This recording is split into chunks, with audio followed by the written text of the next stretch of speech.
ನಮಸ್ತೆ, ಎಜಿ ನ್ಯೂಸ್ಗೆ ಸ್ವಾಗತ. ಲೋಕಸಭಾ ಕ್ಷೇತ್ರದ ಬಿಜೆಪಿ ಅಭ್ಯರ್ಥಿ ಜಗದೀಶ್ ಶೆಟ್ಟರ್ ಬೃಹತ್ ಮೆರವಣಿಗೆ ಮೂಲಕ ಜಿಲ್ಲಾಧಿಕಾರಿ ಕಚೇರಿಗೆ ಆಗಮಿಸಿ ನಾಮಪತ್ರ ಸಲ್ಲಿಸಿದರು. ಈ ವೇಳೆ ಸಹಸ್ರಾರು ಸಂಖ್ಯೆಯಲ್ಲಿ ಬಿಜೆಪಿ ಕಾರ್ಯಕರ್ತರು ಸೇರಿದ್ರು. ಶೆಟ್ಟರ್ಗೆ ಮಾಜಿ ಸಿಎಂ ಯಡಿಯೂರಪ್ಪ ಸಾಥ್ ಕೊಟ್ಟಿದ್ದಾರೆ. ಬೆಳಿಗ್ಗೆ ಸಮಾದೇವಿ ದೇವಾಲಯದಲ್ಲಿ ಜಗದೀಶ್ ಶೆಟ್ಟರ್ ಪೂಜೆ ಸಲ್ಲಿಸಿದರು. ಸಮಾದೇವಿ ಗಲ್ಲಿಯಿಂದ ಆರಂಭವಾದ ಮೆರವಣಿಗೆ ಕಡೆ ಬಜಾರ್ ರಸ್ತೆ, ಗಣಪತಿ ಗಲ್ಲಿ, ಕಾಕತಿ ವೇಸ್, ಶನಿವಾರ ಕೋಟ್, ರಾಣಿ ಚೆನ್ನಮ್ಮ ವೃತ್ತದ ಮಾರ್ಗವಾಗಿ ಜಿಲ್ಲಾಧಿಕಾರಿ ಕಚೇರಿವರೆಗೆ ಸಾಗಿದೆ. ಚೆನ್ನಮ್ಮ ವೃತ್ತ ಸಂಪೂರ್ಣ ಕೇಸರಿಮಯವಾಗಿತ್ತು. ಬಿಜೆಪಿ ಕಾರ್ಯಕರ್ತರ ಕರತಾಡಗ ಮುಗಿಲು ಮುಟ್ಟಿತು. ಇದೇ ವೇಳೆ ಗೋವಾ ಸಿಎಂ ಪ್ರಮೋದ್ ಸಾವಂತ್, ಮಾಜಿ ಸಿಎಂ ಯಡಿಯೂರಪ್ಪ, ಅಭ್ಯರ್ಥಿ ಜಗದೀಶ್ ಶೆಟ್ಟರ್ ಅವರಿಗೆ ಬೃಹದಾಕಾರದ ಮಾಲಾರ್ಪಣೆ ಮಾಡಲಾಗಿದೆ. ಮೋದಿ ಜೈ ಶ್ರೀರಾಮ್ ಜೈ ಘೋಷಗಳು ಕೇಳಿಬಂದವು.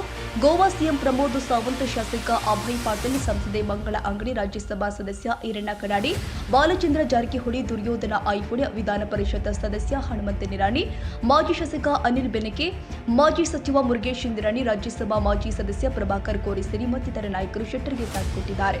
ನಾಮಪತ್ರ ಸಲ್ಲಿಸಿದ ಬಳಿಕ ಮಾಧ್ಯಮಗಳೊಂದಿಗೆ ಮಾತನಾಡಿದ ಜಗದೀಶ್ ಶೆಟ್ಟರ್, ನಮ್ಮ ಕೋರಿಕೆಯಂತೆ ಇಂದು ದೊಡ್ಡ ಪ್ರಮಾಣದಲ್ಲಿ ಜನ ಸೇರಿದ್ದಾರೆ. ಕಾರ್ಯಕರ್ತರು, ಮುಖಂಡರು, ಅದರಲ್ಲೂ ಮಹಿಳೆಯರು ಹೆಚ್ಚು ಸಂಖ್ಯೆಯಲ್ಲಿ ಆಗಮಿಸಿದ್ದು ಬಹಳ ಖುಷಿ ತಂದಿದೆ.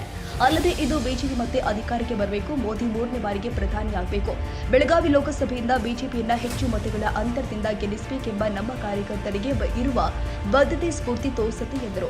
ಬೆಳಗಾವಿಗೆ ಮೋಸ ಮಾಡಬೇಡಿ ಎಂಬ ಕಾಂಗ್ರೆಸ್ ನಾಯಕರ ಟೀಕೆಗೆ ಪ್ರತಿಕ್ರಿಯಿಸಿ, ಕಾಂಗ್ರೆಸ್ನವರಿಗೆ ಮೋದಿ, ಬಿಜೆಪಿ ಮತ್ತು ಶೆಟ್ಟರ್ ಬಗ್ಗೆ ಮಾತನಾಡಲು ಯಾವುದೇ ವಿಷಯ ಮತ್ತು ವಿಚಾರಗಳು ಇಲ್ಲ. ಸುಮ್ಮನೆ ಸುಳ್ಳು ಆಪಾದನೆ ಮಾಡೋದು ಪ್ರಾರಂಭವಾಗಿದೆ. ಇದನ್ನ ಜನ ನಂಬುವುದಿಲ್ಲ. ಈಗ 1 ವರ್ಷದಲ್ಲಿ ಕಾಂಗ್ರೆಸ್ ಸರ್ಕಾರ ಬೆಳಗಾವಿಗೆ ಏನು ಕಾಣಿಕೆ ಕೊಟ್ಟಿದೆ. ಹಾಗಾಗಿ ಎಲ್ಲದಕ್ಕೂ ಜನ ಉತ್ತರ ಕೊಡ್ತಾರೆ. ನಾನು ಅದಕ್ಕೆ ಉತ್ತರಿಸುವುದಿಲ್ಲ. ಮೇ 7ಕ್ಕೆ ಚುನಾವಣೆ ನಡೆದು ಜೂನ್ 4ಕ್ಕೆ ಫಲಿತಾಂಶ ಬರುತ್ತೆ. ಆಗ ಬೆಳಗಾವಿ ಜನ ಅದಕ್ಕೆ ಉತ್ತರ ಕೊಡ್ತಾರೆ ಎಂದು ಜಗದೀಶ್ ಶೆಟ್ಟರ್ ತಿರುಗೇಟು ಕೊಟ್ಟಿದ್ದಾರೆ. ಜನ ಯಾವ ರೀತಿ ಆಶೀರ್ವಾದ ಮಾಡ್ತಾರೆ ನೋಡೋಣ. ಅದು ಜನ ಮೇಲೆ ಬಿಟ್ಟದ್ದು. ಇಷ್ಟೇ ಮತಗಳ ಅಂತರದಿಂದ ಗೆಲ್ಲುತ್ತೀನಿ ಅಂತ ಹೇಳೋದಿಲ್ಲ. ಹೆಚ್ಚು ಮತಗಳ ಅಂತರದಿಂದ ಬೆಳಗಾವಿಯಲ್ಲಿ ಬಿಜೆಪಿ ಗೆದ್ದು ಬರುತ್ತೆ.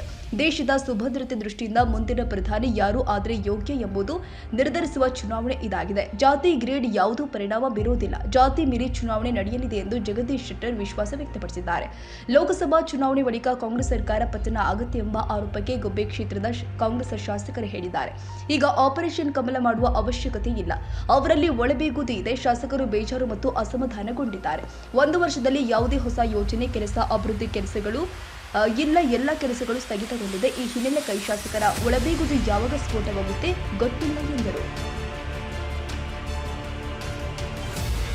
ತಾಜಾ ಸುದ್ದಿಗಾಗಿ ಎಜೆ ನ್ಯೂಸ್ 24x7ಗೆ ಸಬ್ಸ್ಕ್ರೈಬ್ ಮಾಡಿ ಮತ್ತು ಬೆಲ್ ಐಕಾನ್ ಒತ್ತಿ ತಪ್ಪದೇ ಲಿಂಕ್ ಶೇರ್ ಮಾಡಿ.